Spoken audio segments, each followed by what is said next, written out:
Kita ke informasi lainnya, Saudara. PT Pertamina Patraniaga dengan mengacu Kepmen nomor 62/2020 menetapkan penyesuaian harga baru 3 produk BBM non-subsidi yang mulai berlaku pada 12 Februari 2022 lalu. Harga baru 3 produk BBM non-subsidi itu disesuaikan pemerintah guna mengikuti perkembangan terkini dari industri minyak dan gas.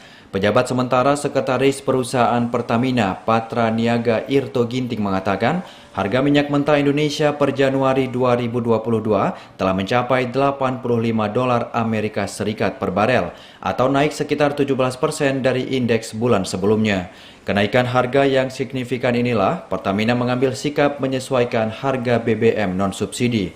Meski mengalami penyesuaian, harga Pertamina Turbo dan Dex Series ini masih paling kompetitif jika dibandingkan dengan produk kualitas setara. Harga BBM produk Pertamax Turbo RON 98 kini dijual Rp13.500 per liter.